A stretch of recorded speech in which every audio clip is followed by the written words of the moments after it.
আমি নুরুকে টানি নাই, নুরু আমার কাছে নুরু করতে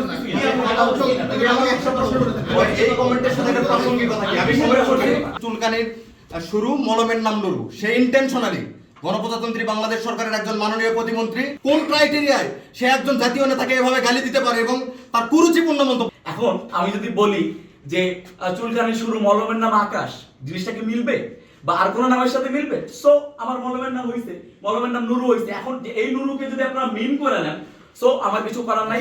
যখন আমরা দেখছি যে রাকসুর বডি অনেক কাজেই তারা ব্যর্থ হচ্ছে, তখন কিন্তু আমরা এজ এ শিক্ষার্থী, আপনারা যারা বিশ্ববিদ্যালয়ের শিক্ষার্থী আছেন সকলেই প্রশ্ন উঠাবেন, এটাই খুব একটা স্বাভাবিক। আমরা প্রশ্ন তুলতে পারি কি না? অবশ্যই প্রশ্ন তুলতে পারি। সেই জায়গা থেকে আমি বিশ্ববিদ্যালয়ের একজন সাধারণ শিক্ষার্থী, একজন শিক্ষার্থী হিসেবে রাকসুর কাছে প্রশ্ন রেখেছিলাম যে রাকসু যে কাজগুলো করতেছে সেটা নিয়ে একটি স্যাটায়ার করে আমি একটা পোস্ট করেছিলাম। সেই পোস্টের পরে সেখানে সে একটি কুরুচিপূর্ণ একটি মন্তব্য করেছে যে ডাকসুর সাবেক ভিপি জনাব নুরুল হক নূর, যিনি বর্তমানে গণপ্রজাতন্ত্রী বাংলাদেশ সরকারের মাননীয় প্রতিমন্ত্রী, তাকে নিয়ে সে কুরুচিপূর্ণ একটি মন্তব্য করেছে। একজন বিশ্ববিদ্যালয়ের শিক্ষার্থী এবং রাকসুর জিএস, সে নির্বাচিত হয়েছে। এখন তো শিক্ষার্থীরাও ভাবতেছে যে একে নির্বাচন করে কোন পাপের মধ্যে শিক্ষার্থীরা পড়লো। কেননা একটা বিশ্ববিদ্যালয়ের শিক্ষার্থী যদি এভাবে উড়াধুরা গালাগালি করে, আরও দেখছেন ঢাকায় গিয়ে সে বিভিন্ন কিছু ছিঁড়ে ফেলে, বিভিন্ন ওয়ার্ড টোয়ার্ড আপনারা দেখছেন। একটা বিশ্ববিদ্যালয়ের শিক্ষার্থীর মুখ দিয়ে এই শব্দগুলো কখনোই বের হতে পারে না।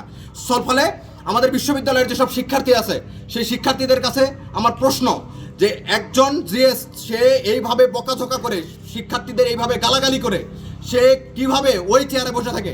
আমরা মনে করি তার নৈতিক স্খলন হয়েছে এবং সেই জায়গা থেকে ওই চেয়ার থেকে তাকে নামিয়ে দিতে হবে।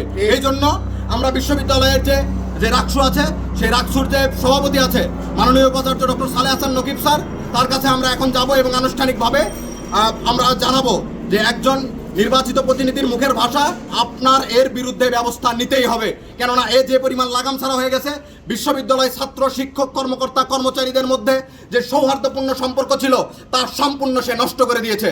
এবং বিশ্ববিদ্যালয়ের যে স্বাভাবিক অবস্থা, একটা বিশ্ববিদ্যালয়কে কিভাবে উত্তম করতে হয়, একটা বিশ্ববিদ্যালয়ের শিক্ষার পরিবেশ নষ্ট করতে হয়, এর জন্য এই একাই যথেষ্ট।